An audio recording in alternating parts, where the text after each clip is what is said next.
बच्चों, मैं फिर से आपको एक कहानी सुनाने जा रही हूँ जिसमें कुछ आपको आखिर में एक सीख मिलेगी। वो सीख मैं बाद में बताऊंगी, पहले मैं आपको कहानी सुनाती हूँ।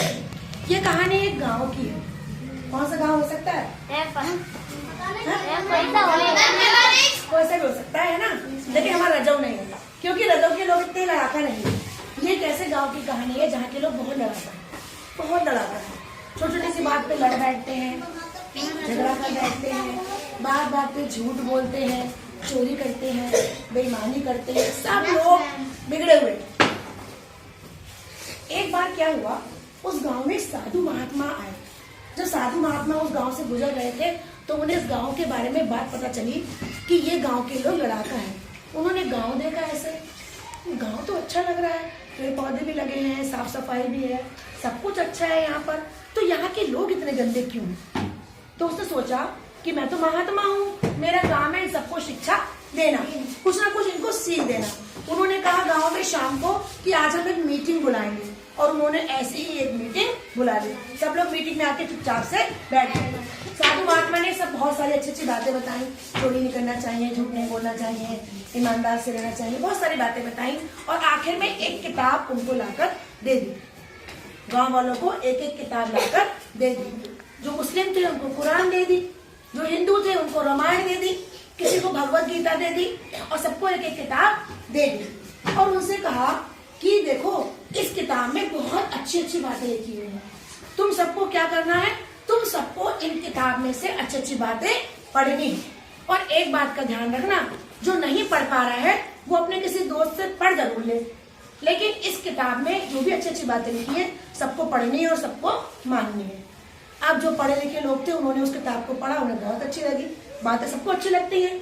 हम आपसे भी कहें सच बोलो, हाँ अच्छा हो तो सच बोलना, लेकिन जब सच बोलने की बारी आती है तो हम झूठ बोल जाते हैं, तो बातें सबको अच्छी लगती है, तो उनको भी बातें बहुत अच्छी लगी, और उन्होंने किताब को बहुत संभाल के रख लिया। और क्या करा, इतना संभाल के रख लिया कि कपड़े में बांध के लपेट के लाल कपड़े में रख दिया, और कहा कि ये किताब बहुत अच्छी है, इतनी अच्छी है कि बच्चों से अगर छूना मत, फट जाएगी। जब कोई बच्चा छूने को कहता था तो वो कहते थे किताब फट जाएगी। उसके बाद से क्या हुआ, उस गांव के जो भी लोग किसी भी अच्छे काम के लिए जाते थे उस किताब के पैर छूते चल गए थे। पास करा दी किताब मैया, चले गए परीक्षा देने, नौकरी के लिए जाते थे, नौकरी दिला दी, किताब के पैर छूने लगे, और किताब को उन्होंने क्या कर लिया, बहुत संभाल के रख लिया। कहीं भी जाते, कोई अच्छा खास शादी का रिश्ता तय करने जाते, बात बनवा दी, जोड़ा मिलवा दीजिए, तो किताब को वो लोग पूजने लगे। लेकिन किताब के अंदर क्या लिखा था किसी की समझ में कुछ भी नहीं आया, और उस गांव के लोग आज भी वैसे ही लड़ाका है, वैसे ही झूठे हैं, वैसे ही चोरी करते हैं, वैसे ही मक्कार है, वैसे ही बेईमान है। क्यों मक्कार है, क्यों बेईमान है, कोई बता पाएगा?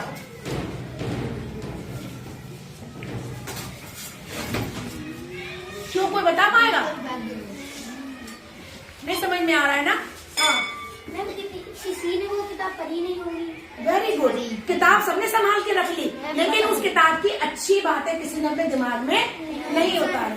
किताब तो अच्छी है, किताब तो हमें संभाल के रखनी ही चाहिए, लेकिन किताब से ज्यादा संभाल के रखना चाहिए उसमें लिखी हुई बातों को, उसमें क्या लिखा है वो हमें अपने दिमाग में संभाल के रखना चाहिए। तो आज की जो कहानी की सीख है वो क्या है, किताबें महत्वपूर्ण हैं, किताबें जितनी महत्वपूर्ण हमारी किताबें हैं उससे कहीं ज्यादा महत्वपूर्ण क्या है, पुस्तक में लिखी बातें। तो हमें क्या समझ के रखना चाहिए, पुस्तक में लिखी बातें। अब मान लो मैं आपको किताब दे दूं, ठीक है, ये किताब मैंने आपको दे दी और कहा बेटा इसे बस्ते में रख लो, रोज स्कूल ले आना। आप इस किताब को रोज स्कूल लाते हो, ऐसे ही बंद लाते हो, ऐसे ही बंद ले जाते हो, तो क्या इस किताब के अंदर का कुछ भी आपको आएगा? नहीं आएगा ना। इस किताब के अंदर का कुछ आपको सीखना है तो आपको रोज एक एक पाठ याद करना होगा।